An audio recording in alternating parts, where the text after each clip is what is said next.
Hormonal control की मैं बात करूं तो ये हार्मोनल कंट्रोल कौन कर रहा है, सारा T3 कर रहा है। और T3 क्या है, एक ये थायराइड हार्मोन है।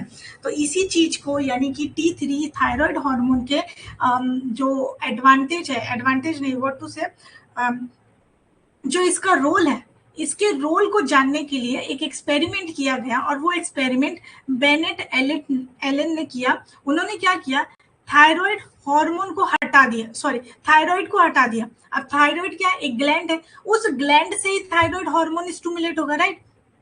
तो उन्होंने क्या किया, टेटपोल लिया और उसमें से थायराइड को हटा दिया। अगर आपने थायराइड को डिस्ट्रॉय कर दिया और हटा दिया तो उसके बाद देखो कि थायराइड हार्मोन, तो फिर T3 का फॉर्मेशन नहीं होगा। और T3 का फॉर्मेशन नहीं होगा तो क्या मेटामॉर्फोसिस हो पाएगी? देखो, जैसे अगर मैं एक टेटपोल बनाऊं, कुछ अच्छा सा बनाती हूँ ना, एक अच्छा टेटपोल बनाते हैं,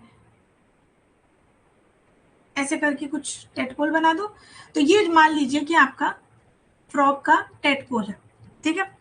अब इसके पास क्या है, थायराइड है। अगर इस थायराइड को मैंने डिस्ट्रॉय कर दिया, ठीक है, या डिस्ट्रक्शन कर दिया, या रिमूवल कर दिया, आप कुछ भी बोलो, लेकिन थायराइड नहीं है। अगर थायराइड नहीं है तो थायराइड क्या करता है, अगर थायराइड होगा तो वो थायराइड हार्मोन बनाएगा, थायराइड हार्मोन बनाएगा, ठीक है।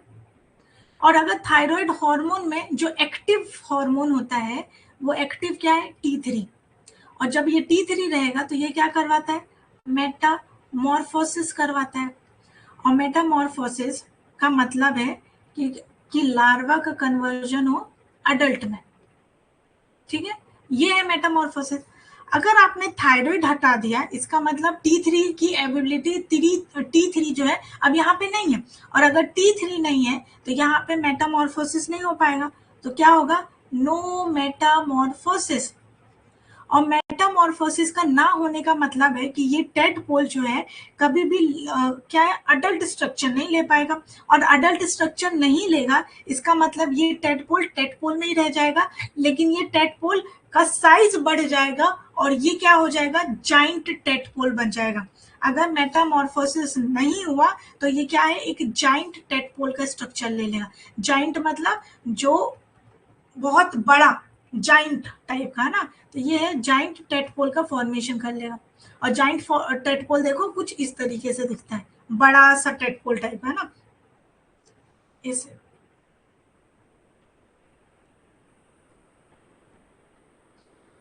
बड़ा सा टेटपोल है ना, मैंने तो अच्छा नहीं बनाया, छोड़ो। तो ये इस तरीके से जाइंट टेटपोल दिखता है। इसीलिए हमें थायराइड हार्मोन की जरूरत है, थायराइड होना चाहिए, क्योंकि वही मेटामॉर्फोसिस करवाता है। तो उनके इस एक्सपेरिमेंट से समझ में आया कि अगर थायराइड नहीं होगा, T3 नहीं होगा, तो मेटामॉर्फोसिस नहीं होगा और ये टेटपोल एडल्ट का स्ट्रक्चर नहीं ले पाएगा और वो जाइंट टेटपोल बन जाएगा, ठीक है। ये हो गया। नेक्स्ट क्या है कि ये जो डिफरेंट मेटामॉर्फोसिस में आपको पता है कि थायराइड हार्मोन का इंपॉर्टेंट रोल है। अब थायराइड हार्मोन का डिफरेंट कॉन्सेंट्रेशन जो है वो अलग अलग इवेंट करवाता है, ठीक है। क्या बोला मैंने, थायराइड हार्मोन का डिफरेंट कॉन्सेंट्रेशन अलग अलग इवेंट करवाएगा during the process of Metamorphosis. तो क्या होगा कि थायराइड हार्मोन का कॉन्सेंट्रेशन इनिशियली कैसा होता है, लो होता है। थायराइड हार्मोन का इनिशियली कॉन्सेंट्रेशन लो होगा और फिर जैसे जैसे वो आगे बढ़ेगा तो कॉन्सेंट्रेशन हाई हो जाएगा, ठीक है। ये बात समझ में। तो जब थायराइड हार्मोन का कॉन्सेंट्रेशन लो होता है तो उस टाइम पे डेवलपमेंट होता है लिम्फ का, डेवलपमेंट ऑफ लिम्फ। लिम्फ मतलब जो आपके जो फ्रॉग है उसका हाइंड लिम्फ का फॉर्मेशन होता है। हाइंड लिम्फ के फॉर्मेशन के लिए थायराइड हार्मोन का कॉन्सेंट्रेशन कम चाहिए। और जब लो कॉन्सेंट्रेशन होता है, शुरू में कैसा है, देखो ये लार्वा स्टेज है, यहाँ से जो है डिफरेंट टाइप में ये अडल्ट में कन्वर्ट हो रहा है। तो स्टार्टिंग में जो है थायराइड हार्मोन यानी T3 का कॉन्सेंट्रेशन बहुत ही लो होता है, ठीक है। फिर जैसे जैसे जैसे जैसे ये आगे बढ़ता है तो T3 का कॉन्सेंट्रेशन क्या होता है, इंक्रीज होने लग जाता है, ठीक है। तो जब T3 का कॉन्सेंट्रेशन यानी थायराइड हार्मोन का कॉन्सेंट्रेशन कम होता है तो लिम्फ का डेवलपमेंट होता है। क्या होता है, लिम्फ का डेवलपमेंट होता है। और जब थायराइड हार्मोन का कॉन्सेंट्रेशन हाई हो जाएगा तो उस टाइम पे टेल का रीअब्जॉर्प्शन होने लग जाएगा, टेल का रीसॉर्प्शन होने लग जाएगा, यानी टेल को रिमूव किया जाएगा और रीमॉडलिंग होगी इंटेस्टाइन का, ठीक है, रीमॉडलिंग होगा इंटेस्टाइन का। तो इसलिए डिफरेंट इवन परफॉर्म होते हैं different concentration of thyroid hormone के, ठीक है। तो ये सारी चीजें हो पा रही हैं। अब जरा इसकी बात करूं तो जब मैं हार्मोनल कंट्रोल, यहाँ पे देखा है आपने कि जो एम्फीबियन का मेटामॉर्फोसिस है वो पूरा हार्मोनल कंट्रोल है, इसीलिए मैंने स्टार्टिंग में ही बताया था कि ये कैसा है, हार्मोनल रीएक्टिवेशन प्रोसेस है मेटामॉर्फोसिस। तो यहाँ पे देखो कि होता क्या है बेसिकली कि जैसे कि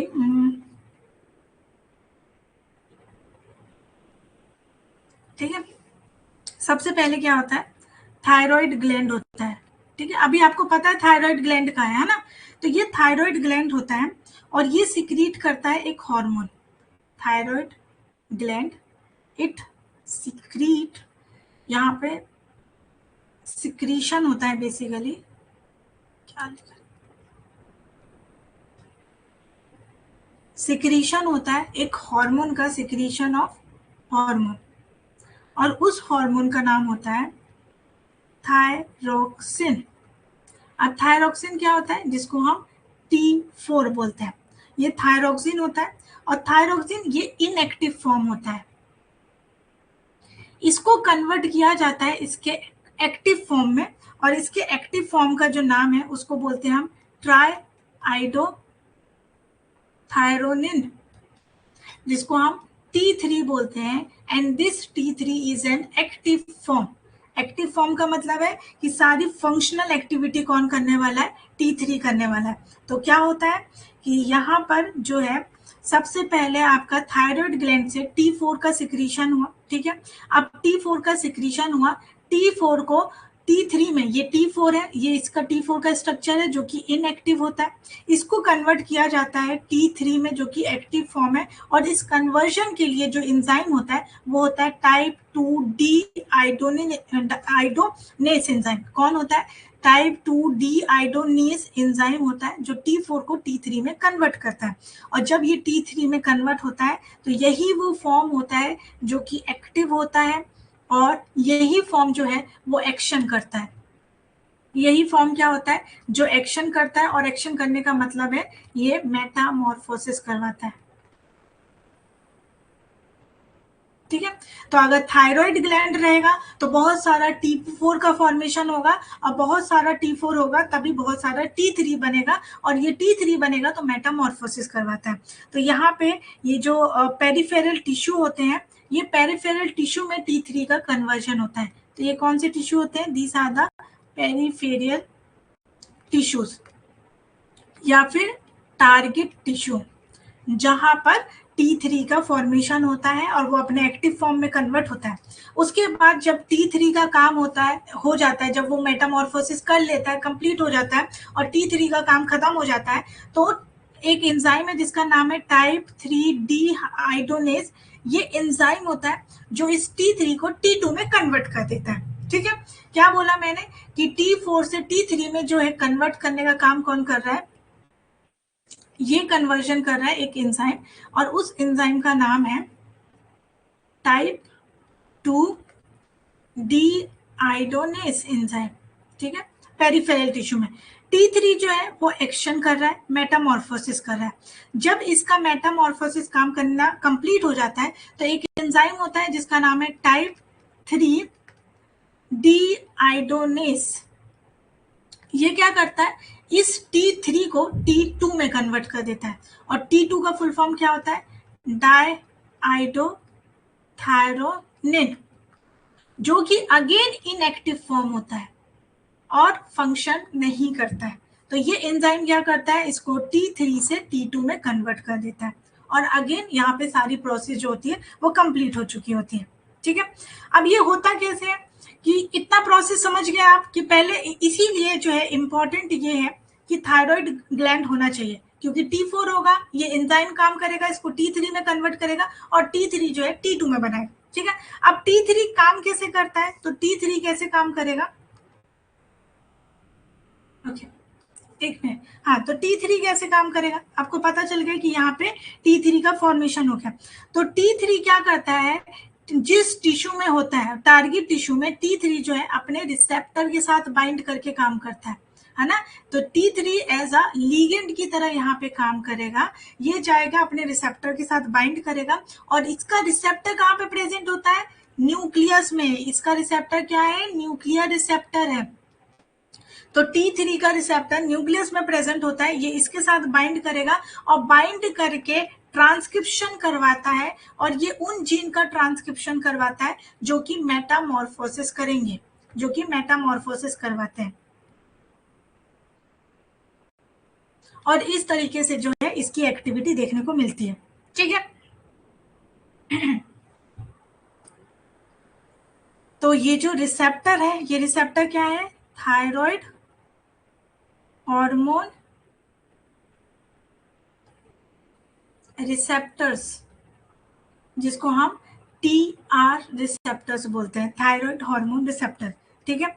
अब ये जो थायराइड, ये जो हार्मोन रिसेप्टर है ना, अब इस रिसेप्टर की कमाल की बात ये है कि ये रिसेप्टर है अकेला। ये receptor it can bind with T3 ligand और it can bind with T4 ligand. ये जो T4 है वो भी एज अ लिगेंड की तरह काम कर सकता है और थायराइड रिसेप्टर से बाइंड कर सकता है। लेकिन जो T3 की एफिनिटी होती है, T3 की जो एफिनिटी होती है रिसेप्टर से बाइंड करने की, वो बहुत बहुत बहुत ज्यादा हाई और स्ट्रांग होती है कंपेयर टू T4।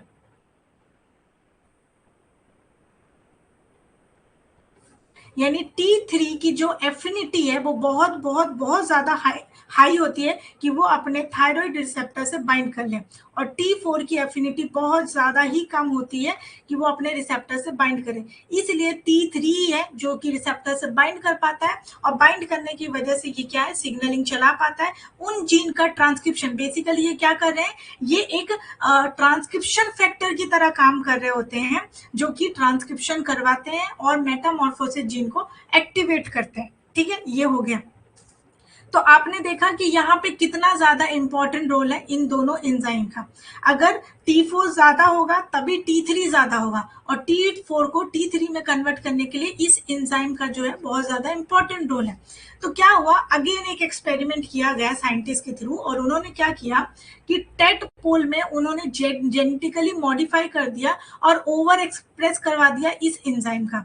ये जो एंजाइम है ना, जो कि आपके T3 को T2 में कन्वर्ट कर रहा है, और T2 क्या है, इनएक्टिव फॉर्म है, ठीक है, और T3 क्या है, एक्टिव फॉर्म है।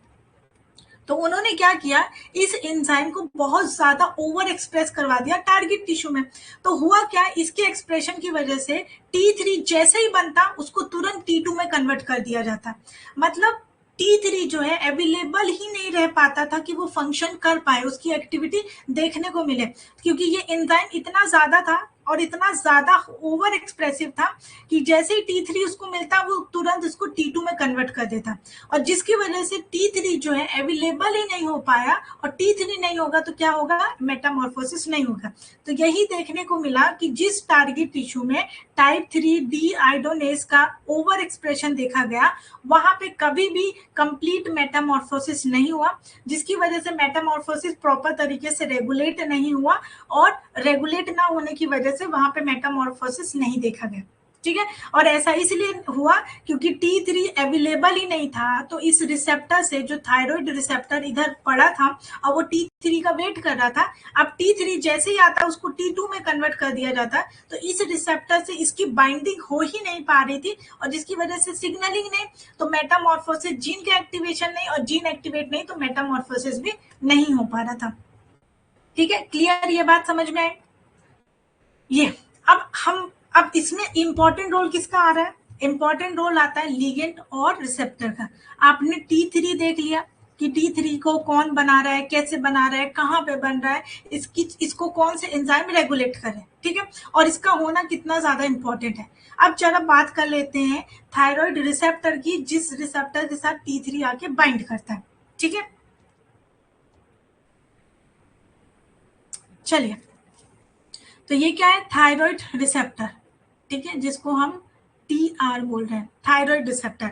अब क्या होता है कि आपका थायराइड रिसेप्टर है और यहाँ पे जो है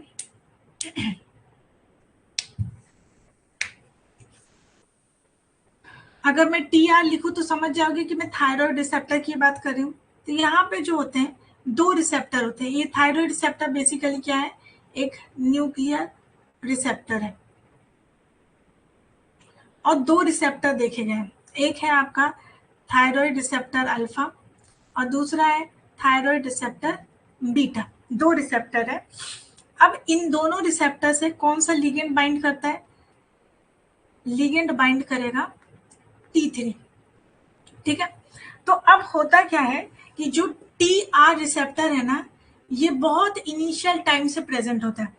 मतलब जब थायराइड हार्मोन बनता भी नहीं है, मतलब अभी क्या है, टेटपोल है, ठीक है। मान लीजिए कि एक ऑर्गेनिज्म में पहले थायराइड ग्लैंड बनेगा, फिर थायराइड हार्मोन बनेगा, राइट। पहले क्या होना चाहिए कि थायराइड ग्लैंड होना चाहिए।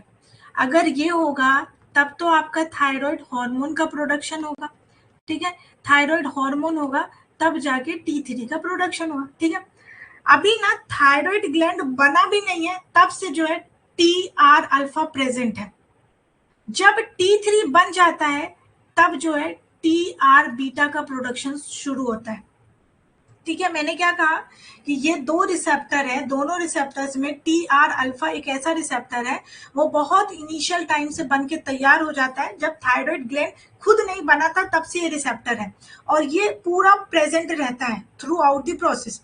लेकिन TR बीटा तब इसका कॉन्सेंट्रेशन हाई होगा जब T3 का प्रोडक्शन होगा। T3 ज्यादा होगा तो TR बीटा भी ज्यादा होगा। अगर T3 का प्रोडक्शन ज्यादा होगा तो TR बीटा यानी थायराइड रिसेप्टर बीटा का कॉन्सेंट्रेशन भी ज्यादा होगा। और ये क्या काम करेंगे, ये जाएंगे और अपने लिगेंड से बाइंड करेंगे। और अब इनका लिगेंड जो है T3 है, पर ये जो रिसेप्टर होते हैं, ये रिसेप्टर अकेले काम नहीं करते। ये रिसेप्टर क्या है, अकेले काम नहीं करते, ये काम करते हैं रेटिनॉइड रिसेप्टर के साथ, जिसको हम RXR बोलते हैं। तो देखो ये क्या है, ये मान लीजिए थायराइड रिसेप्टर है। ये थायराइड रिसेप्टर किसके साथ काम करता है, RXR यानी कि रेटिनॉइड रिसेप्टर के साथ। तो यहाँ पे ये इसका लिगेंड आता है और इससे बाउंड होता है और ये इस तरीके से हेट्रोडाइमर स्ट्रक्चर बनाते हैं, ठीक है। इस तरीके से ये हेट्रोडाइमर के फॉर्म में प्रेजेंट ही रहता है। तो देखिए होता क्या है कि ये आपका थायराइड रिसेप्टर है, ठीक है, और ये हमेशा प्रेजेंट रहता है RXR यानी कि रेटिनोइक रिसेप्टर के साथ, और इस स्ट्रक्चर को हम बोलते हैं हेटेरोडाइमर, ठीक है, यही बोलते हैं ना, हेटेरोडाइमर।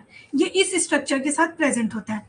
जब इससे आके लिगेंड बाइंड होता है तो इसको मैं बोलती हूँ बाउंड स्टेट, ठीक है, बाउंड स्टेट।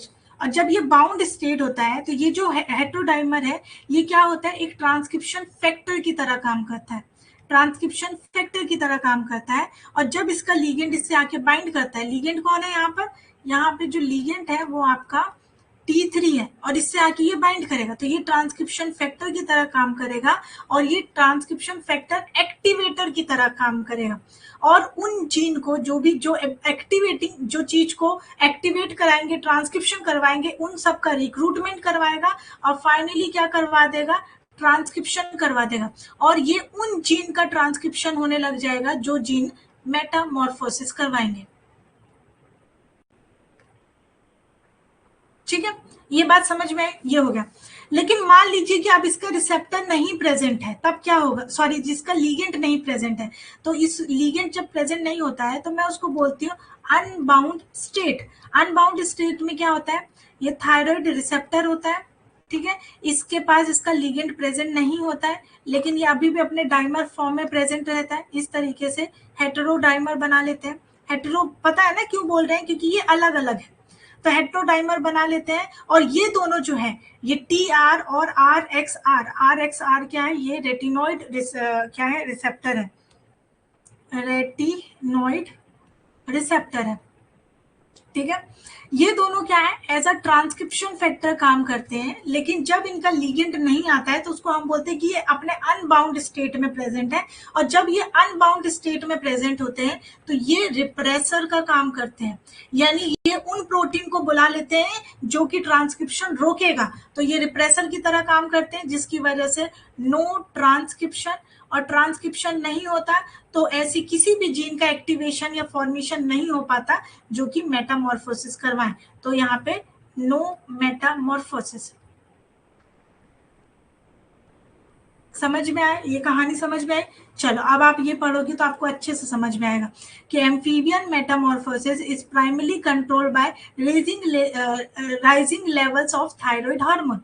थायराइड हार्मोन का लेवल बढ़ना जरूरी है, क्योंकि थायराइड हार्मोन ज्यादा होगा, जितना ज्यादा थायराइड हार्मोन होगा तो वो T4 का प्रोडक्शन करेगा, और जितना ज्यादा T4 होगा उतना ज्यादा T3 का प्रोडक्शन होगा। ठीक है, तो यहाँ पे T3 और T4 हो गया, और इनका जो रिसेप्टर है वो न्यूक्लियर थायराइड हार्मोन रिसेप्टर है, जो कि TR अल्फा हो सकता है, TR बीटा हो सकता है, और ये इंड्यूस करते हैं tissue remodelling, Gill resorption, lymph development, यानी सारी मेटामॉर्फोसिस वाली प्रोसेस को ये रेगुलेट करते हैं। तो जो TR होता है, TR मतलब थायराइड रिसेप्टर, जो एक ट्रांसक्रिप्शन फैक्टर की तरह काम करता है, लेकिन जब वो अपने लीगेंड से बाइंड नहीं रहता है, अनलीगेंड, यानी कि जब वो लीगेंड से बाइंड नहीं है तो वो मेटामॉर्फोसिस को रिप्रेस करेगा। लेकिन जैसे ही वो T3 से बाइंड हो जाएगा, अपने लीगेंड से बाइंड हो जाएगा, तो वो जीन का एक्सप्रेशन क्या कर देगा, ट्रिगर करवा देगा, और वो सारे जीन को एक्टिवेट करवा देगा जो मेटामॉर्फोसिस करवाएंगे, जो कि अडल्ट स्पेसिफिक टिश्यू ट्रांसफॉर्मेशन करेंगे। यानी लार्वल स्टेज से, यानी कि जो भी आपका इनिशियल स्टेज है उस स्टेज से उसको अडल्ट में कन्वर्ट करने में हेल्प करेंगे। और जो थायराइड रिसेप्टर होते हैं वो अकेले काम नहीं करते, वो डाइमर बना के काम करते हैं थायराइड रेटिनोइक एसिड रिसेप्टर के साथ। ठीक है, ये सारी बात क्लियर हुई।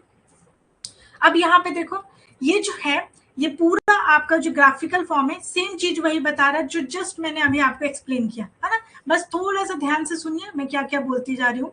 तो यहाँ पे देखिए कि ये जो ग्रीन वाला है ना, ये ग्रीन वाला TR अल्फा है, और ध्यान दीजिएगा कि TR अल्फा मैंने क्या बोला था कि जब थायराइड हार्मोन खुद नहीं बना, यानी थायराइड ग्लैंड नहीं बना, तब से ये जो है इसका एग्जिस्टेंस है, तब से ये प्रेजेंट है। तो मान लीजिए कि ये जो है एम्ब्रियोनिक स्टेज है और ये इसका फाइनल स्टेज है, मतलब यहाँ पे ये एक एम्ब्रियोनिक स्टेज, जब एक एम्ब्रियो बन रहा था, और यहाँ पे जो है ये अडल्ट बन चुका है। तो वहां पे देखो तब से लेके ये स्टार्टिंग से इसका लेवल लो जरूर था, लेकिन ये तब से प्रेजेंट था, और जैसे ही इसका मेटामॉर्फोसिस का टाइम आ रहा है तब इसका जो लेवल है वो हाई हो रहा है। ग्रीन कलर का कौन दिखा रहा है, TR अल्फा दिखा रहा है। ठीक है, ये बात समझ गए। तो ये ग्राफ जो है क्या एक्सप्लेन करने की कोशिश कर रहा है मैं वो आपको बता रही हूँ। ठीक है, नेक्स्ट क्या है आपका, मान लीजिए ये वाला, नेक्स्ट आपका क्या है,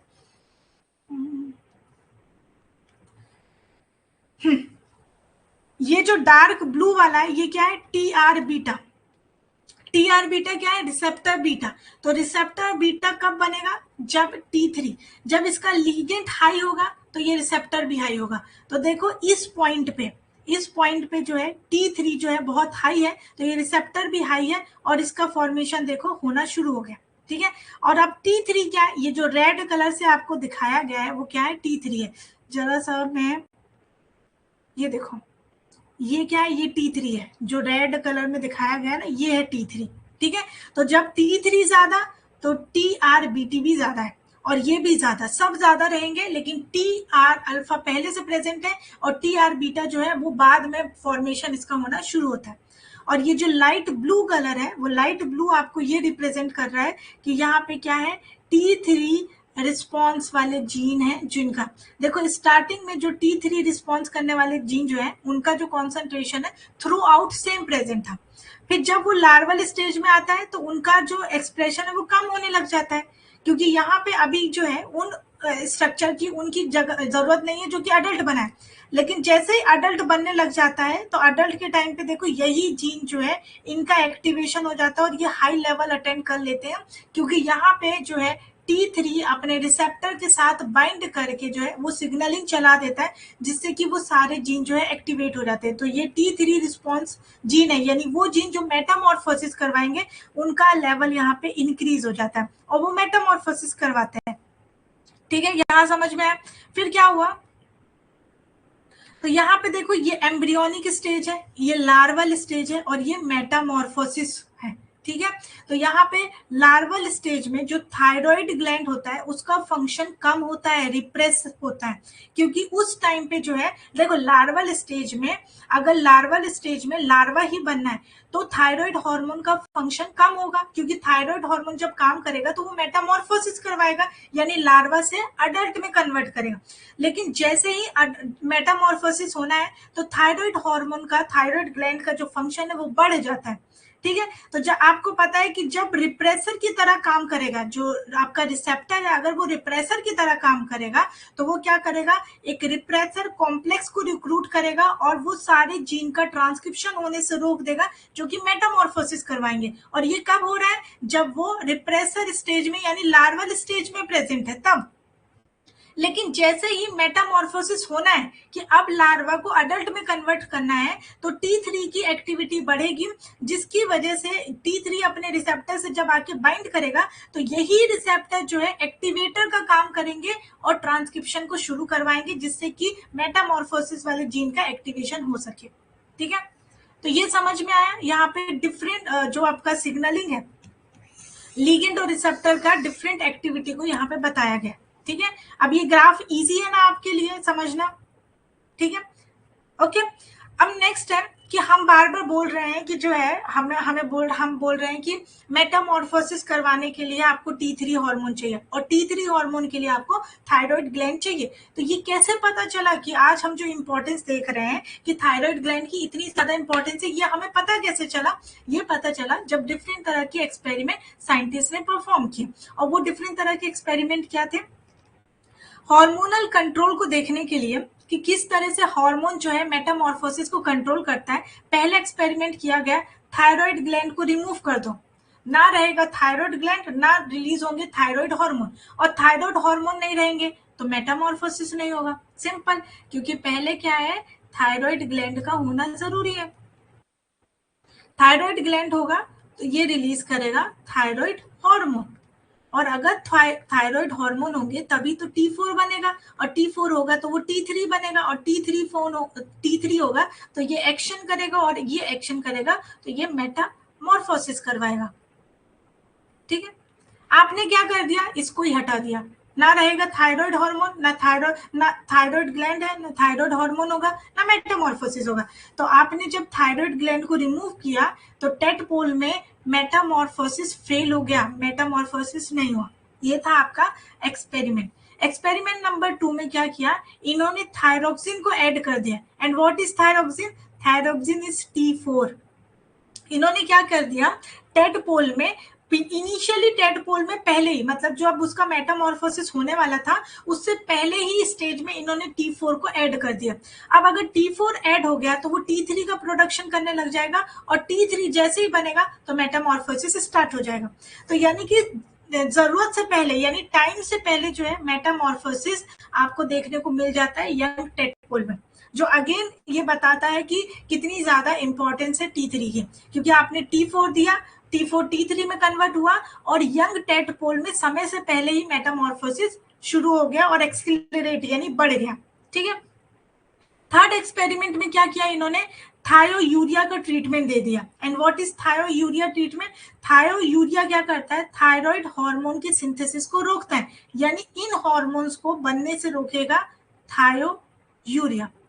तो आपने क्या कर दिया, थायराइड ग्लैंड तो प्रेजेंट है लेकिन आपने इनिबिटर प्रोवाइड कर दिया थायरोयूरिया, तो वो थायराइड हार्मोन बनने नहीं देगा, तो ना T4 बनेगा, और T4 नहीं तो T3 नहीं, और T3 नहीं तो मेटामॉर्फोसिस नहीं। तो देखने को मिला कि मेटामॉर्फोसिस क्या हो गया, इनिबिट हो गया यानी रुक गया। तो ये सारे एक्सपेरिमेंट इस बात को प्रूव करते हैं कि जो थायराइड हार्मोन है वो एम्फीबियन के मेटामॉर्फोसिस को रेगुलेट करता है, क्योंकि अगर थायराइड ग्लैंड नहीं होगा तो थायराइड हार्मोन नहीं होगा, थायराइड हार्मोन नहीं हो पाएगा। ठीक है, तो ये सारे एक्सपेरिमेंट्स थे। ओके